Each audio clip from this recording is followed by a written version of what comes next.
Hey there, welcome to the Mountain of God project. My name is Kamil. Today is 16th of September 2023. Welcome to video number 61. Today we're going to tackle the long-awaited subject of the fourth horseman of the apocalypse and its rider and its consequence or impact on our lives. And if you know this story, we're gonna talk about death. We're gonna talk about sickness and disease and plagues and so on. And I need to kind of tell you right off the bat that we're gonna do something different this time because of official YouTube statement that they won't allow any videos which are going against the general narrative that it's pushed towards understanding this subject. And they not only they might basically give you stop you from uploading videos, or basically even close your account if you're not respond to their notices. And so I'm not gonna even try to put this stuff on YouTube. So what I'm gonna do is I'm gonna talk about a theoretical or theological part of this whole subject. We're going to talk about the verse, and we're going to talk about how I understand it, what we can take out of it. But then when we're going to talk about examples of how it plays out already in the world, I'm going to drop this video on Rumble. And if you're watching this on YouTube, at the end of this video, I'm going to give you the link and I'm going to put it into the description. So you just basically be able to click it and just move to Rumble to basically watch the second video, which will consist of all the examples and so on. So it's not going to be the same video, just going to be second part of the video there, because YouTube basically is going to attack me. I don't want to even play this game with them. So that being said, let's just jump right into the subject, because it's going to take us a while as well, even though the first part is going to be much more theoretical. But let me just switch everything so I could share with you the things that we need to talk about. But obviously the thing that we're going to talk about is from Revelation 6, 7, and 8. But before we're going to go to the subject of the Revelation and the verse itself, I would want to talk again about the context, because we need to have this in mind to understand why things are going and why I interpret those things. Because you need to understand that this whole things that is going on, with the seals, with all of those horsemen of the apocalypse and their riders, it's because Lucifer has a goal. As I said, this is a spiritual conflict, and Lucifer is trying to basically, first of all, take control over the world, and if possible, to kind of replace God. It was always his dream, and that's why he was kicked out of heaven because of that. But I'm not really sure if he really tries to do it, and if he really believes that it's possible. This is I don't know. I don't get it, and I still don't believe that he does. But maybe he does. I don't know. But this is definitely his part of the plan, which will work, is taking control over the world. Because we know by reading the Revelation that he will achieve his goal by basically replacing God and on earth. So he will take control over the world. So that's the first thing. Second thing is that everything in the spiritual world is based on authority. You've got to understand, how do you win the war if you cannot kill your enemy? Because that's basically the situation in the spiritual world. You cannot kill spirit, because that's how it's created. So that's why everything is built on authority, and basically everything is based on who has the authority to what. And if you're able to steal the authority and kind of, take the authority on yourself, then you can change things. But it's all a kind of conflict based on authority. Who has authority to do what where? So that's why what he tries to do is to steal the authority, because what was the human situation from the beginning was that we were given the authority over the world. And we were giving it to take control, to take care of it, and basically to be those who basically take care of the world and animals and plants and so on. And we gave it to Lucifer to some degree, and we allowed him, by our disobedience, to basically him being able to kind of try to take over. And everything, which is basically, when we talk about our times, what we need to understand is everything goes around the authority based on law. So what Lucifer is trying to do is basically steal the positions in power and steals the ability to create law. So he would have full authority in the spirit and in the physical realm to basically do his biddings. So that's why, first of all, he wants to take control. That's his major goal. Second, he needs to steal the authority because the rule in the spirit and in physical is about authority. And he needs this authority to be given to him. 3, the way he wants to play this whole thing out is basically removal of peace, destroying everything as much as he can, so he could provide a savior that we're going to beg for, which will be the Antichrist, which will be the game over. But additional thing you need to understand that based on the authority rule, everything that is going to happen is going to be man-made. Otherwise, the spiritual world, all the demons and the spiritual authorities and the world of darkness basically would destroy everything on the planet. But they can't. And they have to do their stuff through people. So the human would do the destruction. So that's why I want you to understand, and this is what I said in previous videos about the horsemen of the apocalypse, that I believe that everything that it's said about first four horsemen of the apocalypse, the first 4 seals, will be man-made. And obviously not everything that will happen will be man-made. There are disasters and other stuff, but most of the stuff you've got to understand that most of it will be man-made. And one more thing is the thing that we're going to talk about later a little bit, and more in next videos. It's about this, that the plan is for the world. There's going to be a different thing that will happen for those who will comply, and different things that will happen for those who will not comply. Obviously, if there's going to be like a major war, well, unless you are, if you're protected by God, it's not going to touch you, but otherwise it will.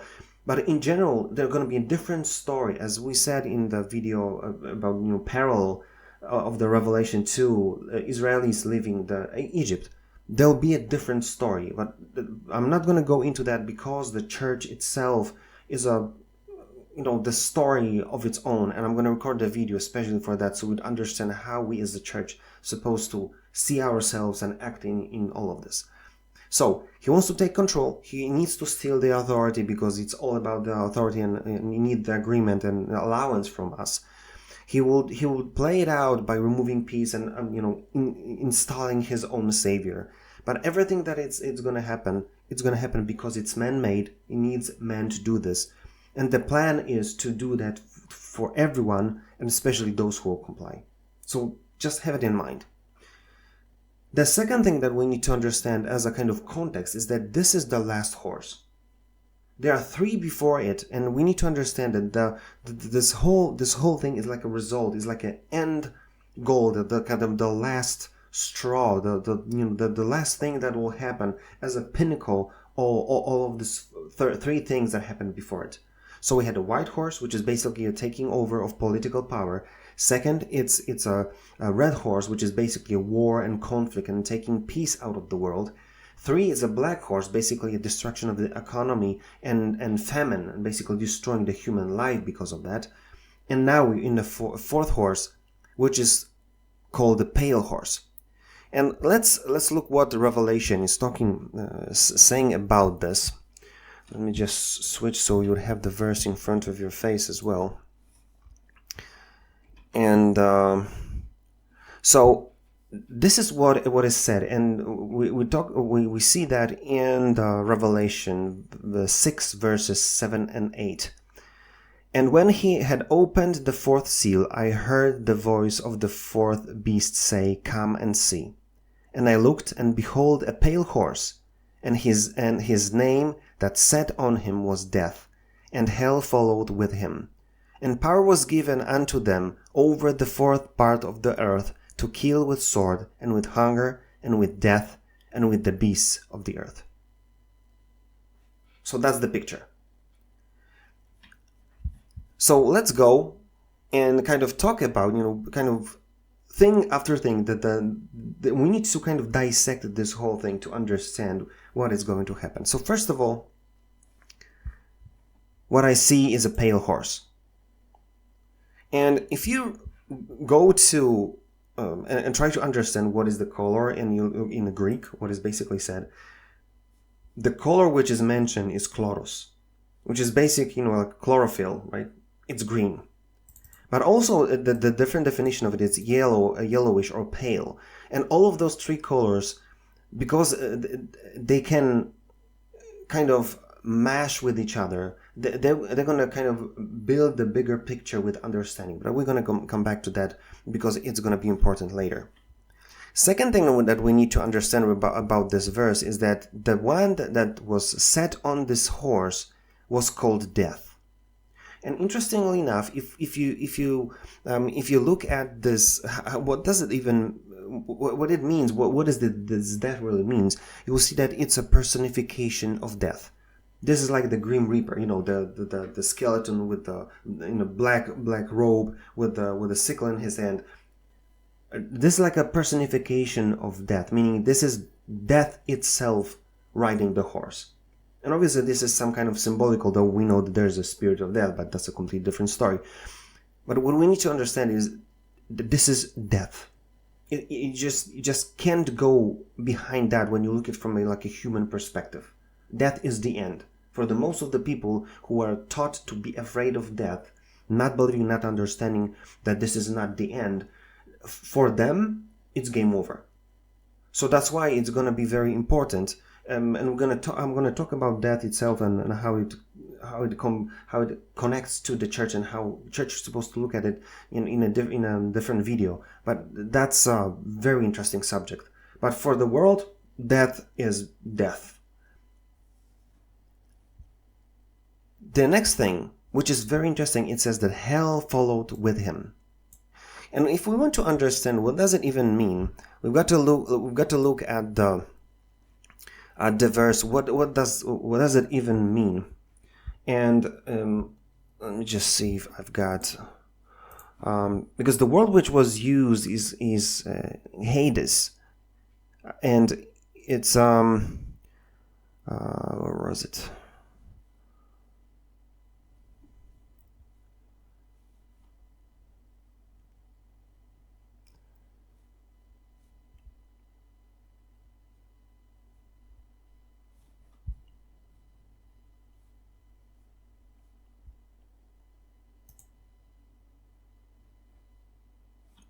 Yeah, it's here. So what you see here is Hades. That's the world. And interesting enough, it's a long theological thing as well, to understand the difference in between Hades, between Sheol, Gehenna, Tartarus, and so on. It's a long story and it's not really clear. But I want you to understand is that Hades is or Hades. It's basically a Greek word which is synonym of Sheol, which is the Old Testament or the Hebrew word for basically the world of the dead, or the place where you go when you die, when your soul goes when you die. And interestingly, I tried to look at this, how this whole thing was portrayed, and I found an interesting thing, which is basically in agreement with how Old Hebrew, Old Testament world defined Hades, or Sheol in their case, which was basically the world of the dead. There was nothing about being tortured or pain or something like this. And even I found a World History Org article about Hades, and it's very interesting that they say it was not necessarily a place of torment and suffering, but in most of the cases simply the final resting place for the soul. Which is very interesting because if you understand, I'm going to say it because maybe not all of you know that Hades and the lake of fire are two different things, completely two different ideas. And we need to understand, because what we normally say is that Hades, the hell, which you can read in here in Revelation, which is hell followed him. What we call hell is like this, the eternal damnation, the fire, the torment, and everlasting pain. That's what we feel as hell. But if you look at how even in this article, I'm gonna link under the video as well. If you look at here, you go to Hades, which is basically the resting place for the soul, and then in Hades, which you've got over here, you will be judged. Your soul will be judged over there, and then if you're good, you're gonna go to Elysian Fields, which is the version of the Greek version of heaven, and then you're gonna go to Tartarus if you're bad, and again, you will be judged. But first of all, you're gonna go to the Hades itself. So it's gonna be like a resting place. And when we understand how it all plays out in a story of the Bible, which is basically says that you're going to die, and then you're going to be judged after that. And then, this whole story about Jesus when he dies, and he changes the whole thing, because the people who died before him, they waited for the judgment, but they didn't know Jesus. How can they be saved?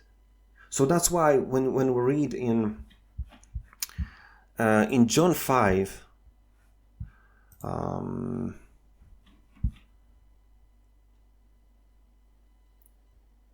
don't have that verse. Sorry about that. But basically, what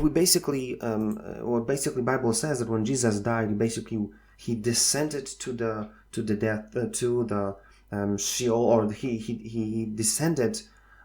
Before ascending to heaven, he went down to basically preach the gospel and basically give the possibility. This is how we understand, and how most of the biblical scholars understand it, is that he had to descend to basically give the possibility for everyone who died before him to believe in him and be taken to heaven. Because if you understand from now, when we read John 5:25, we shall not come into condemnation, but it passed from death unto life. This is one of the main verses which basically says that when a Christian dies, when someone who believes and have a relationship with God, who's knowing and fulfilling the will of the Father in their life, there's no judgment for them. They automatically go to heaven. So that's why now there's no, we don't go to Sheol. Even if, because there are theories that Sheol before Christ were there's a place for people who were condemned, and there are a place for people who were waiting to be saved because they had. I don't really agree with this theory, but anyway, now it doesn't matter. And this whole verse is basically saying that Hades followed him, which is basically saying two things. First of all, that the place where people's souls are going to wait for the judgment will kind of play a very important role when the death is going to go through and do their bidding. Which is kind of tells me, because the Hades, the Sheol, cannot play an active role. The death was going to do this, but the mentioning of the Sheol or Hades there gives me this kind of vibe that it was that was consciously put there to show you that the Hades will be populated greatly. But Christians do not go to Hades. So who's going to populate it? So you've got to understand, I would not build a theology on it or doctrine that none of the Christians will be killed during or all of this, but kind of saying that the Hades will kind of play an important role. It kind of gives me this angle that it will be more towards the unbelievers than believers. Again, don't quote me on that, meaning don't think that non-Christians are going to die, because there are different verses saying the other way, that we're going to die but for different reasons. But we might be protected to some degree from this, because first of all, we're not going to comply, so we're not going to be touched by this thing that death brings, but we might be protected to some degree. You understand what I'm saying?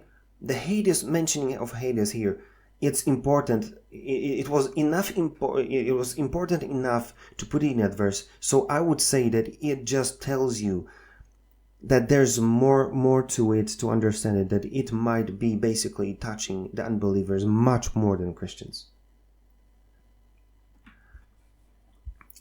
So this is the first thing. Second, another thing that we need to talk about, looking at the Revelation, is basically that the power was given unto them, and the power was given unto them.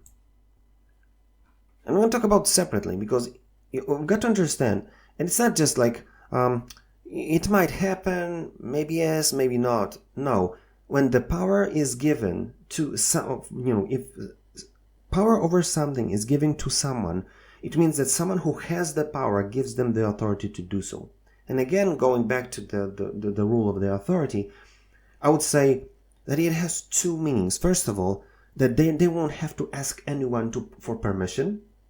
They will just be able to do what they want. And second, that it's going to be massive.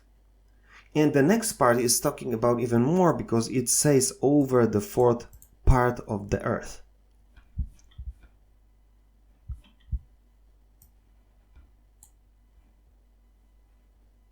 So it's surprising, because not only they're going to give them power, so they're going to do whatever they want as much as they want, but also there was given power over the fourth part of the earth. And interestingly enough, there are two ways to interpret this verse. First of all, is that 1/4 of the people will die. That's one interpretation. Although, well, and again, if we can count 1/4 of, let's say, 8 billion people, more or less, I think we crossed 8 billion. So now there's going to be like 2 billion people that are going to die. That's a lot of people. But second way to interpret this is that is 1/4 of the land, because if you look close enough on how the word gay is interpreted, it's a feminine noun which says a land, the ground, the earth, and this standing place, which would kind of suggest, maybe that's a figure of speech, but it would suggest that basically the 1/4 of the land, not 1/4 of the people. So this is different interpretation, and I'm going to show you why it might be interesting in some convoluted way later on. But I'm going to mention it so you know that it doesn't have to mean 1/4 of the people. It may be 1/4 of the land, which it's scary both ways.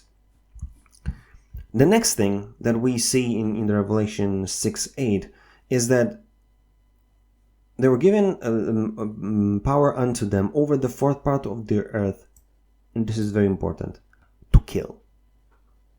This is one of the most important things in all of this verse, because if we talk about killing, well, it's like, okay, death and so on, but you've got to understand, this is the motive.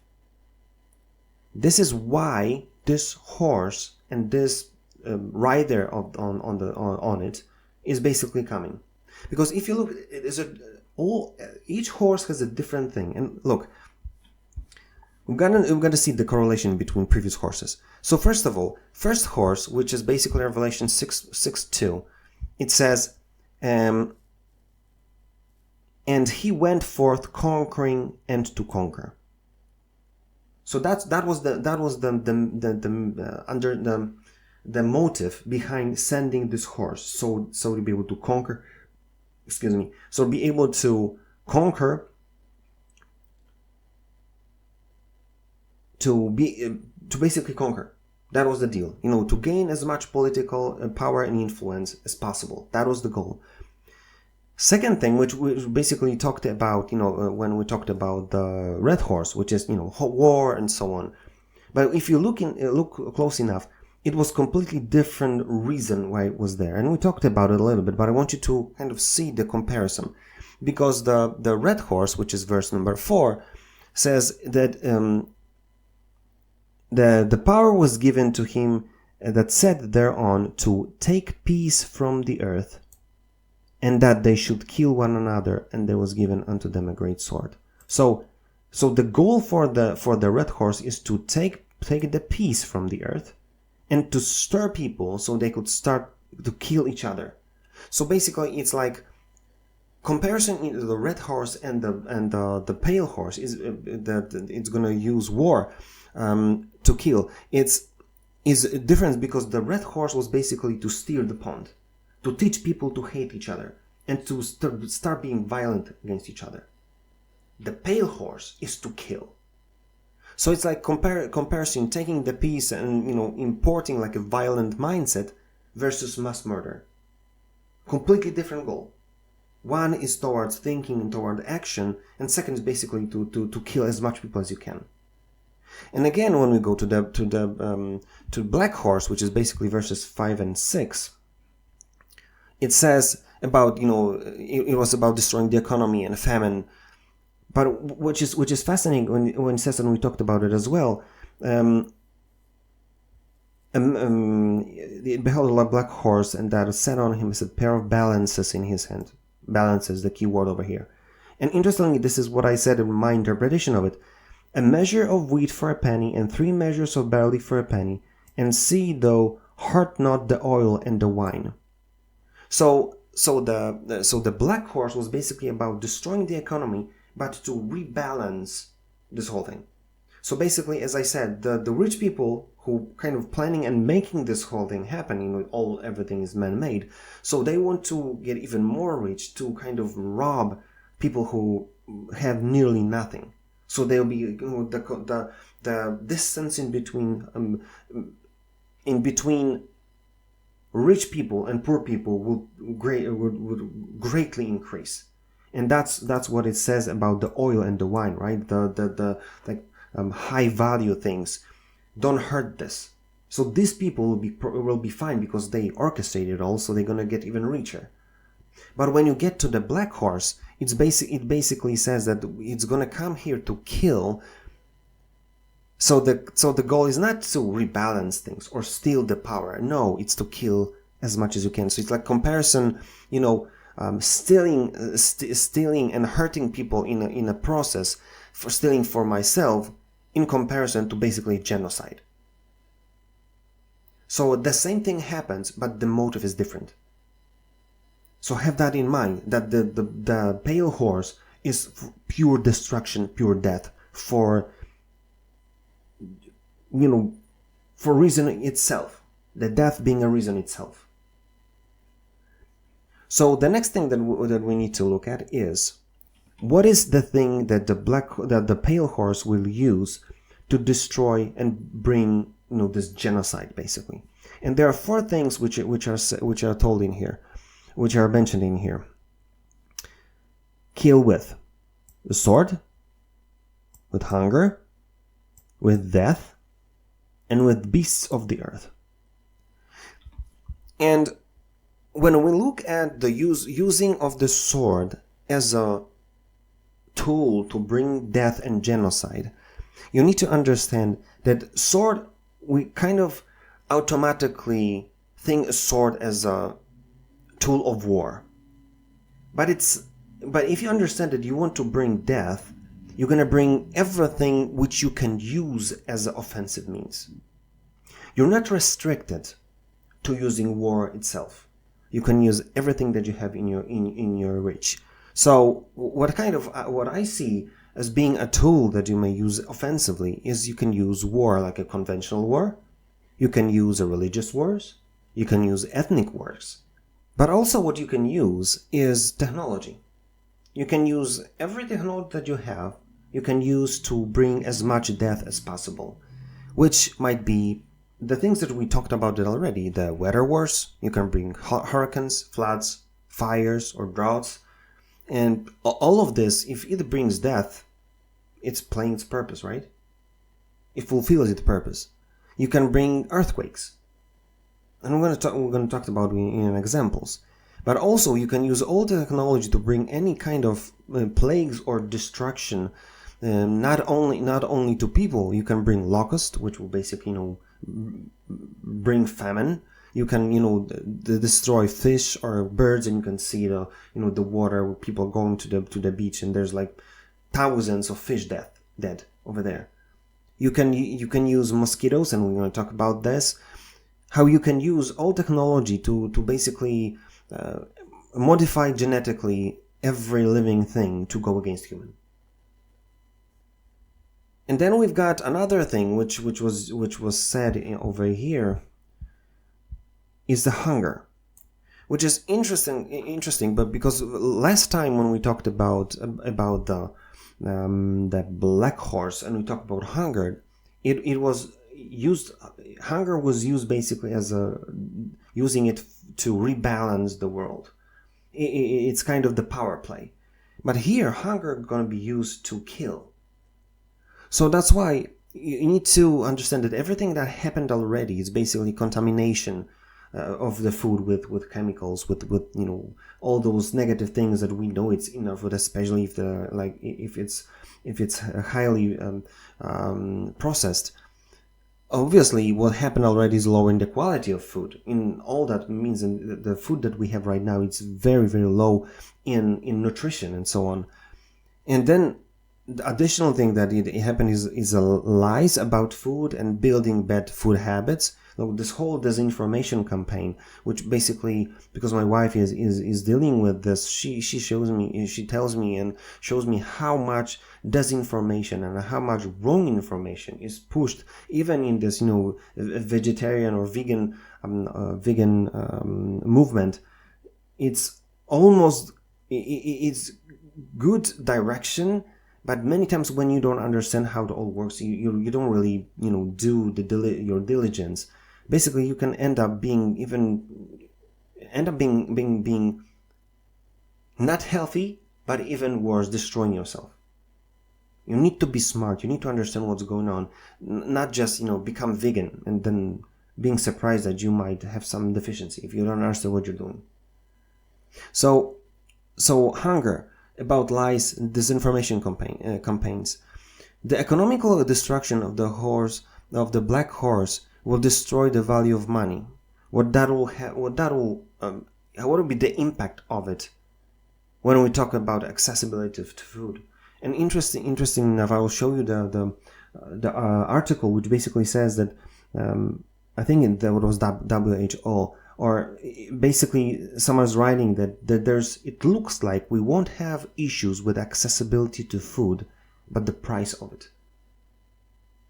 So again, if you want to use economical destruction in here, in the context of hunger or to kill people, make it as expensive that they would not be able to afford it. You don't have to only limit amount of food. The price will do the trick.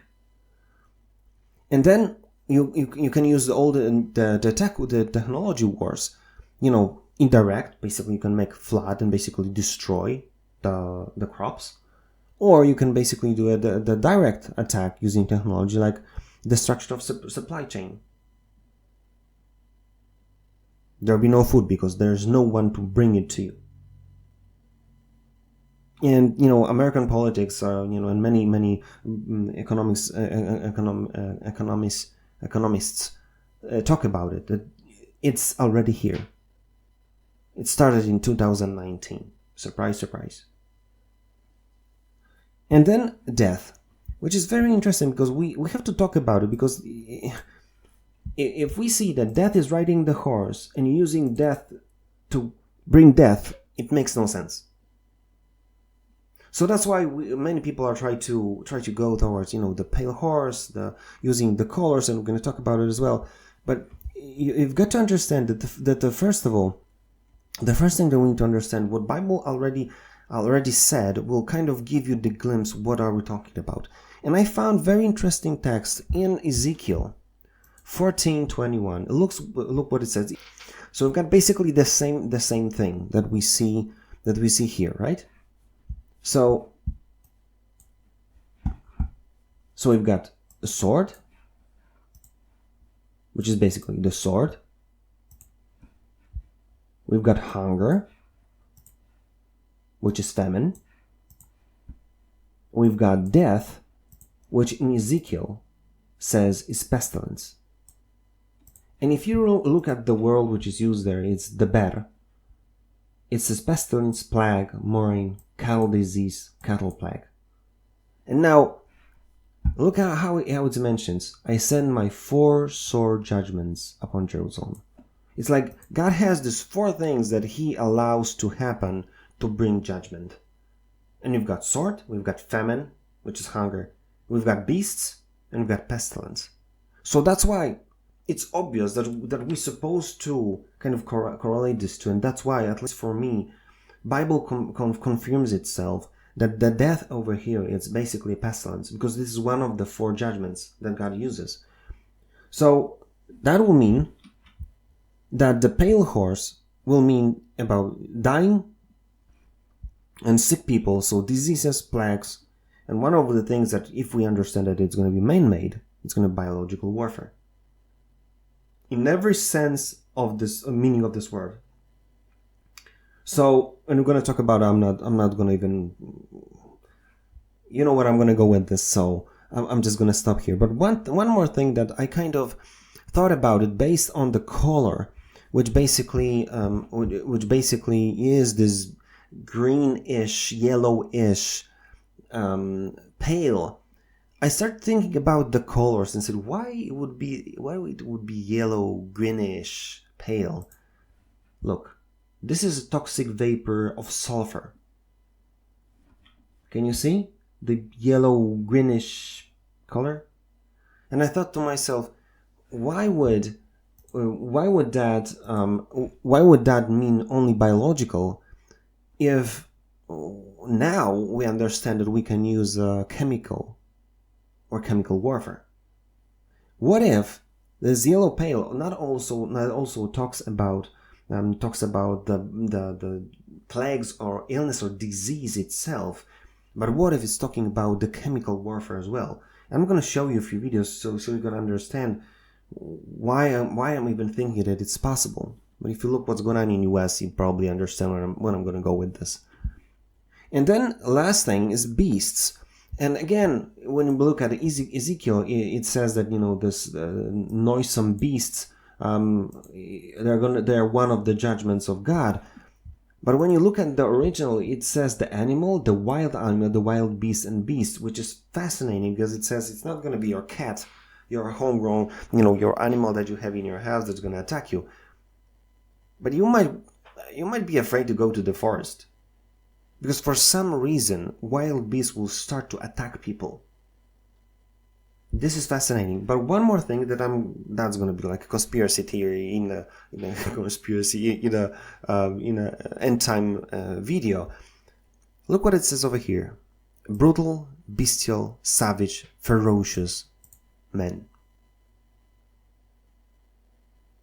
We talked about it a little bit, but I'm going to show you something interesting, and I'm going to remind you, just so you have this in your mind, that some things, they sound crazy, but if they happen, you know that it was said already. And if you have understanding in your mind, it might surprise you that, wow, it wasn't sci-fi, but then you understand that it was all mentioned.